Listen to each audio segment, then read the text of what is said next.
Welcome back to Wirex Crypto Podcast, where we explore the ever-evolving world of crypto, fintech, and innovation. I'm your host, Lianna Adams, and today we're diving into one of the most hotly debated topics in the industry: regulation versus innovation. Can these two seemingly opposing forces ever coexist peacefully, or are we doomed to a constant tug of war? Joining me for this critical discussion is someone who's right at the intersection of these forces, Chet Shah. Chet is the Global Chief Risk and Compliance Officer at Wirex and a member of the CryptoUK Policy Committee. With years of experience navigating the fine line between compliance and innovation, he's uniquely positioned to help us unpack this debate. Chet, welcome to the show. It's such a pleasure to have you with us today. Thank you very much. It's a pleasure to be here. So before we start, can you share your personal journey into the crypto space? Have you seen the regulatory landscape evolve during your time in the industry? Yeah, absolutely. I first remember writing about digital assets over 10 years ago when I used to work for another firm. And I was writing about the risks of assets that they pose to the economy, especially in terms of financial crime. At that time, you have to remember, this was all very new. It was unregulated. There were many different players, some with dubious backgrounds. So what I've seen in the last 10 years, and certainly in the last 2 years, is an acceleration of the regulators to really try and understand what it is to be in our environment, and how best they think they can protect the consumers, the broader economy. And obviously within that, making sure that digital assets are not used for illegal means, such as financial crime and fraud. So my personal journey began quite a while ago, but in reality, it was only when I joined Wirex that my awareness, knowledge, far matured than I had previously. So it was really, for me, we have sort of two strands. We've got the use of digital assets within the economy, but also for me, the more fundamental point also is around blockchain technology and the innovation that can come from that and Web3, and combining everything together, and how we can break down the borders when it comes to financial inclusion. I mean, there's a lot to unpack, and it's so complex, right? Why is it so challenging for governments and innovators to find common ground in crypto? But I think it's always been challenging for regulators and innovators, full stop. So, the drive for the innovator is to bring something new, is to fill a gap in the market, is to use technology to the utmost benefit. Regulators have to always play catch up with that, because regulators are not renowned for their innovation. They are renowned for setting the rule books and making sure you and I and others comply with those rule books. And I think crypto has been the best example of that, where innovation has far exceeded the regulatory footprint, and most regulators are now playing catch up. Now, that's not to say that regulators are wrong in their approach, but typically, from my experience, regulators prefer a cautious approach to everything, and having a cautious approach to everything means that they struggle to keep up to pace with what's happening in the market. I mean, in terms of regulations, they're often designed to protect society from potential harms of unregulated innovation, right? For example, how can we strike a balance between fostering innovation and ensuring safety? You know what I mean? And so, which also leads me to privacy, being a key tenet of crypto. Do you think regulation and privacy can truly coexist? So regulators like transparency. They want to know, rightly or wrongly, they want to know who you are, what you're planning to do, what you are actually doing it, and why you're doing it. Okay, so privacy goes against the grain of most regulation. Even the most basic form of regulation, onboarding, know your customer, the clue's in the title. We want to know who you are. We want to verify your identity. We want to know, we want to monitor everything you do. And that's ingrained in regulation, and that goes against the whole grain of privacy. So I think that's why the DeFi market has really taken off, because globally there's been a shift in our thinking as to, are governments and regulators there to protect us, or are they there to control us? They go away and debate that. And I think that's a debate worth having, because there's been many examples in the past of certain governments who do have a controlling impact upon their population. And when you control people's lives, you are going to get others pushing back on that. So I think where regulators really need to open their eyes to is what are the benefits of privacy? And how can we build privacy for our consumers, for our customers, but also mitigate some of the material risks that privacy offers? And I think that's where we as an industry need to work better with the regulators, so we can have a common approach. Too often in the past and quite recently, actually, regulators are at loggerheads with innovators. And the problem with that is the only people that win in that scenario are the lawyers. So we have to make sure that we try and break down those cultural barriers, those perception barriers, and really start working together with a common goal. Now, we're seeing more and more of that, where we're seeing governments and therefore regulators beginning to listen more to innovators. But I think that needs to accelerate. And you have to also bear in mind, again, in my opinion, that some regulators and therefore by extension governments have a vested interest in maintaining the status quo. And we have to try and understand why that is so and challenge that a lot harder than we currently do. Yeah, and I just wanted to, maybe circle back to the point about privacy, because privacy is also often seen as a fundamental human right? Yeah. So in the context of crypto, how does privacy support personal freedom and autonomy? You know what I mean? I think you only have to look at certain parts of the world that have governments that try to control every aspect of their population's lives to see where crypto is a fundamental benefit. So there are parts of, without being overly specific, there are parts of South America, parts of Africa, where the population are repressed. And with that repression comes disadvantages when it comes to financial services. So the currency is overly controlled. The issuance of the currency is overly controlled. How much you can carry around or take abroad across borders is overly controlled. You don't have any of that with crypto. And that's why you see many economies in South America, for example, and in Africa most certainly, where the population, their adoption of crypto has outpaced the adoption of crypto in any other, what you and I would call more mature governments. That's because the people in these countries really feel the pain of that repression, and they want to push back against it. And crypto and privacy and the ability to move the digital assets without undue friction really does appeal in those environments. Yeah, and also regulation is, often seen as a double-edged sword. What are the biggest advantages and disadvantages of introducing stricter regulations to crypto? So I think we have to be careful when we introduce stricter regulation, because I've often heard people say, well, crypto is unregulated, where in actual fact, it's very, very well regulated in certain jurisdictions. So, one only need to look at Europe and the introduction of MiCA to understand how crypto is going to be regulated in that aspect. Similar, there are very detailed regulations in the UK, in certain parts of APAC, certainly Australia and Singapore and so on.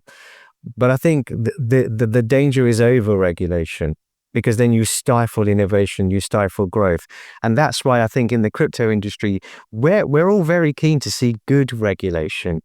It's where we think regulation is bad for the customer, bad for the economy, that we are beginning to push back. And in some cases quite successfully, in other cases not so. But I think as a concerted effort, there needs to be more done to identify what I would term as bad regulation. Yeah, because, how do we weigh the need for law enforcement against the right to privacy, for example, you know? Um, and yeah, so which regions or countries do you think are setting examples for a balanced approach to crypto regulation? And, what can others learn from them? Yeah, I think sadly, in terms of setting the example of a balanced approach, one only need to look at either Singapore or Dubai, for example, where the regulations are designed to encourage innovation at the same time as protecting the consumer. That's a good balance to have. On the flip side, and again, I can probably may not want to go into too much detail. There are certain regulators who just apply too much. They've applied traditional means in a new environment, and we have to obviously do what we have to do. But the problem with those regulations is that they will just stifle innovation. So regulation is not a bad thing, and markets such as ourselves do require good regulation. The problem is that if you apply a traditional approach that a lot of jurisdictions do apply to regulating crypto, then I don't think that's going to work. How do you find that balance, right? To this regulation, because like you said, too much will stifle innovation, right? And how do you think regulation affects smaller crypto startups versus well-established players in the industry? It's a really topical question at the moment because we have some well-established. So first of all, let's be honest with ourselves. The well-established players in the crypto market, the big firms, they've had a very testing journey to be who they are now. You only need to look at the journey Binance has been through and the various adverse consequences of their actions and the actions of their previous CEO. So in the crypto space, big doesn't mean better. Okay, so that's the first thing to bear in mind.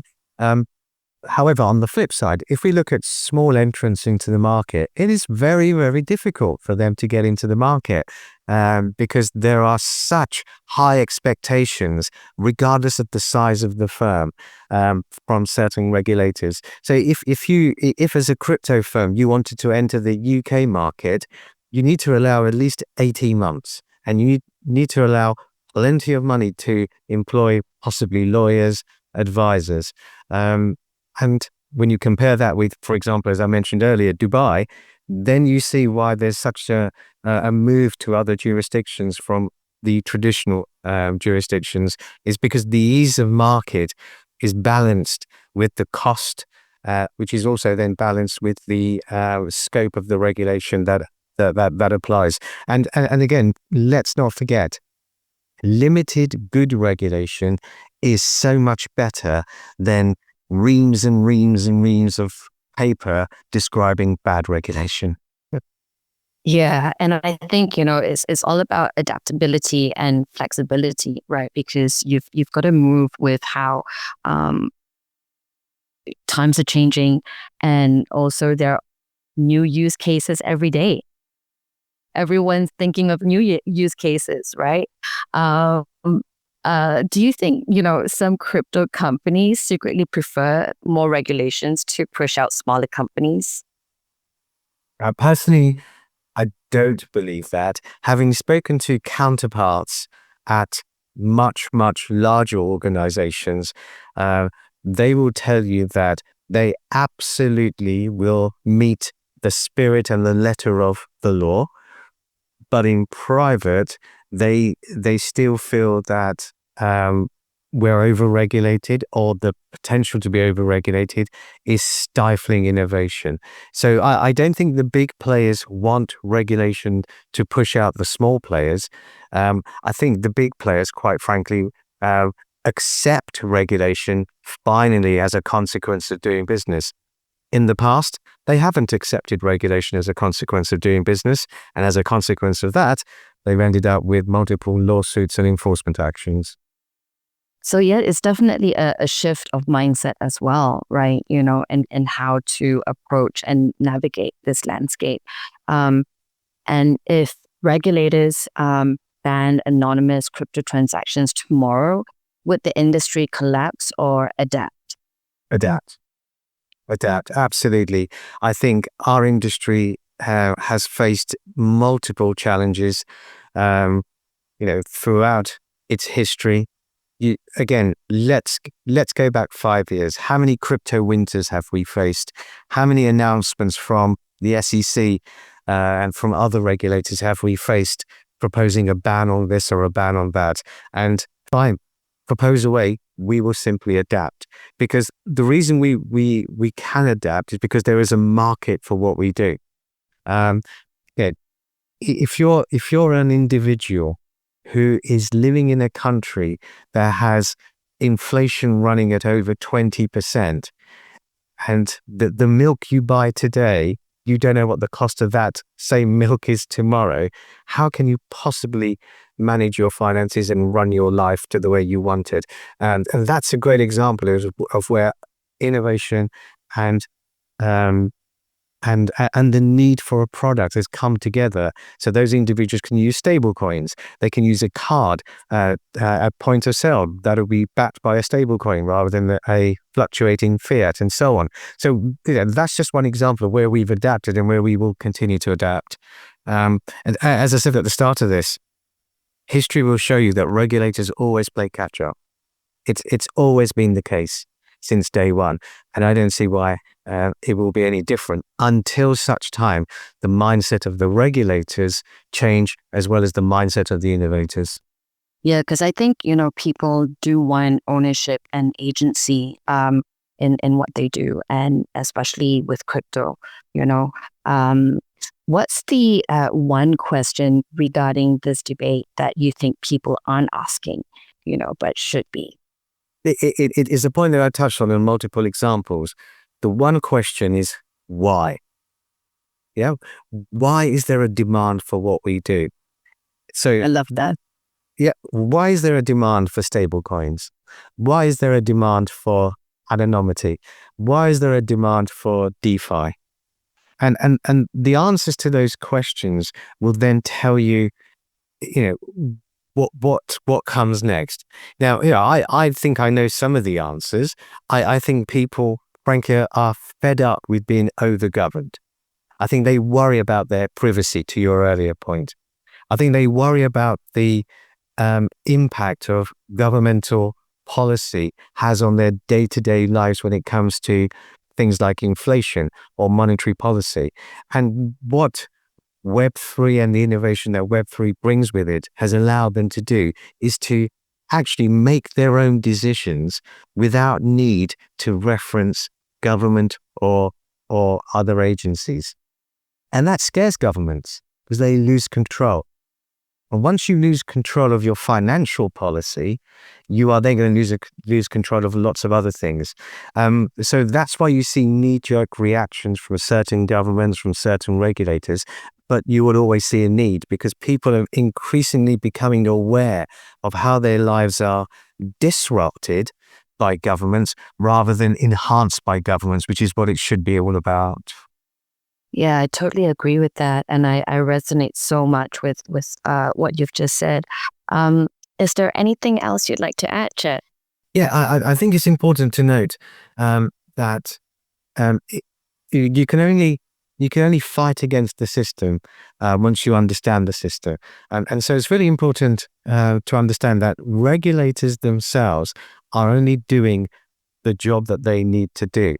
So it's no good saying, well, I'm not going to comply with this regulation. I'm not going to adhere to this regulation, because that doesn't work. As much as you don't like it, as much as you don't like speed limits on the motorway or the highway, you try your best to adhere to them because you know that's the law. Now, you may disagree with it, but it's the law and it's clear.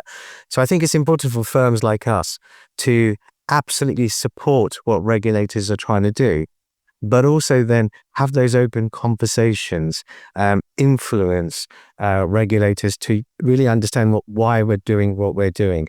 And that's the only way, I think, as an industry, where we're going to move forward. What I get really nervous when I see comments by CEOs or CROs or heads of compliance of other firms, when those comments are quite bombastic, when they're quite argumentative. What all that simply does is show the regulator that maybe they were right. So what we need to do, we need to work better with the regulations and therefore the regulator, and then adapt those regulations to suit mutual needs. By saying you're not going to do something, it's a bit like, the old saying about throwing your toys out of the pram. That it's not the way to go. So I would encourage anyone who listens or sees this, that works in our industry and that works in risk or in product or in marketing. You may not like everything that the regulators do, but you're not going to be able to change how they work or what they do by simply not doing it, if that makes sense. Yeah, I think, collaboration is really key in finding the real solutions, right? And there's no one way or the other. I think it's always an and. It's how you build those bridges, And Chet, this has been an incredible conversation. Thank you for helping us navigate such a nuanced and important topic. You're welcome, and thank you for the opportunity. And to all our fantastic listeners, if you've enjoyed this episode, don't forget to subscribe, share it with a friend, and let us know your thoughts. What side of the debate are you on? Thanks for tuning in, and we'll see you next time on the Wirex Crypto Podcast. Stay inspired and stay informed.